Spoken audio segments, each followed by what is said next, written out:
Hello and welcome to Horror Game History, a mini-series where I'll be going over the past 4 decades of horror games and how they laid the groundwork for the tense and horrifying games we play today. This is the 4th and final episode in the series, so check out the full playlist here and subscribe if you want to see some horror gameplay videos. Today we're taking a look at the 2010s, where in the movies, remakes were high and originality seemed low, but developers both big and small were happy to pick up the slack and use the internet to reach a large audience quickly. Now I'm going to start off by saying this right away. The 2010s are big in horror.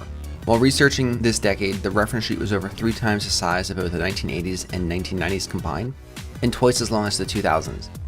I'm going to miss some things, so be sure to share the games you like from this era in the comments down below. We're leading off with a favorite of mine, Amnesia: The Dark Descent, released for PC in 2010. This game laid the groundwork for future survival horror games, with no weaponry available, and instead relying on just your running and hiding as their only method of self-preservation.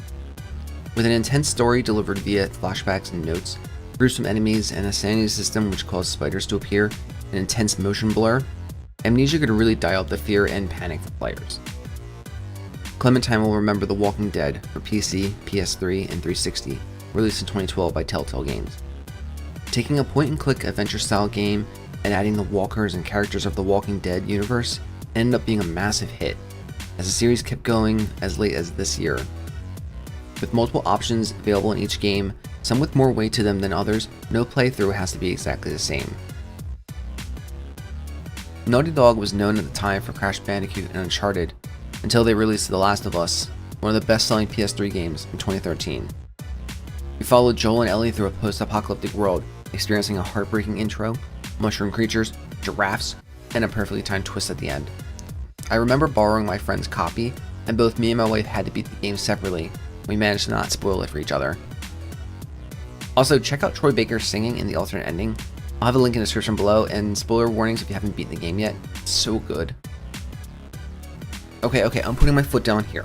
I'm not covering Game Jam games, or meme games, or anything like that. The games I'm covering are all available on console, or on Steam, and I need to set a limit like that, otherwise this series will go on for the year.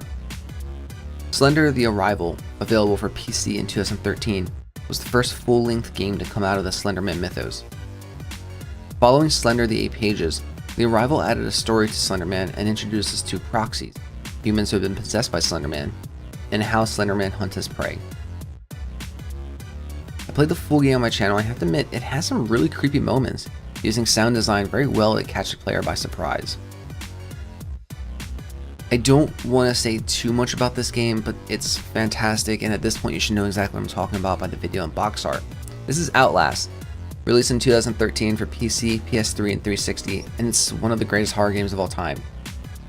The game has some shock value, not being afraid to show body parts being cut off or patients who have literally ripped their own lips off, but the heart that Red Barrel's put into it shows in each character and location.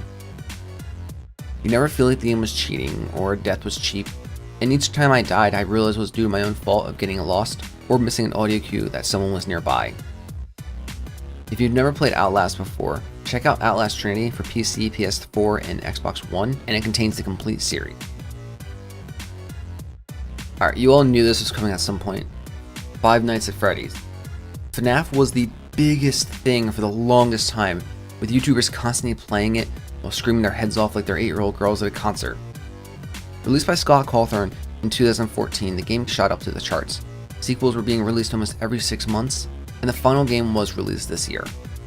Players looking for some quick scares could be bombarded by jump scares, while other players, such as myself, dug deep into the lore of child murders, possessed animatronics, an explosion of blood, and a mystery that no one can agree on a proper timeline to. FNAF is one of those series that even when truly finished, and no, I don't believe Scott's actually done with it, people will be talking about for years to come. Not to mention there are 3 full novels and a movie in the works. Alien Isolation from 2014 took everything that I loved about Dead Space, the tight narrow hallways and vents, sci-fi setting, some very tense action moments, and meshed it with everything I loved about Amnesia, being helpless to an extent, running and hiding, made an unholy love child made of tears and fears. Following the Alien series of movies, we play as Ellen's daughter Amanda, as she traces her mother's disappearance. Everything goes terrible quickly, and Amanda can only defend herself against humans and the occasional robot, but once the alien arrives, you need to stay out of its sight to survive. Until Dawn was released for the PS4 in 2014, and in my opinion, it's one of the best cinematic experiences in gaming.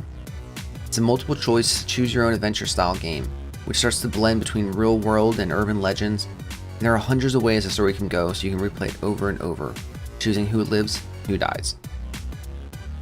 Many people say you must suffer for your art, and Blooper Team must have been in agony while making Layers of Fear for PC, PS4, and Xbox One in 2016.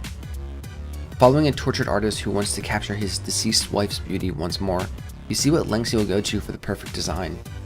The game is light on jump scares, and instead relies on a creepy atmosphere and some very grotesque imaging, as you help put the finishing touches on his masterpiece. Bendy and the Ink Machine, released in 2017 for PC, takes the original Disney style and warps it into a nightmare. Released episodically, this game takes you through Joey Drew's studios as things are not what they seem. Blobs of ink come alive, cartoons attack, and a corrupted ink demon patrols the hallway while you try to uncover the secrets of the ink machine and what happened at the studio. The final chapter, as well as the console release, comes out sometime this year. Wait, what? It comes out today. Oh, so if you'll excuse me for a little bit. Unfortunately, not every episode ends with me fawning over a game, as the last one I'll be covering in this series is Agony. I was so excited for this game originally, as many others were, for being a look into the depth of hell itself with no holds barred or mature content. Instead, we got the Human Centipede basically. A game full of everything we wanted, mutilation, shock value, nudity, and more blood than Dracula drink, but little to nothing else. Gameplay was marred by bugs and repetitive locations, and the story was little more than being an errand boy. I have a similar hope for an upcoming game called Scorn, but I'm not expecting much more other than some cool Geiger style designs. And the best part is the 2010s aren't even over yet. We still have a full year ahead of us with more releases such as Call of Cthulhu, Sinking City, and more. Let me know what you hope stands amongst your favorite games of 2010 in the comments down below. I had a great time researching, recording, editing, and talking about this series, so if you enjoyed it, please let me know and leave a thumbs up or subscribe to the channel. If there's enough interest in this style of video, I've got a few other ideas of series I would like to make, and would love to know how you guys would feel about that. Thank you so much for everyone who's watched this series, and I hope you all have a great day, and remember to burn bright.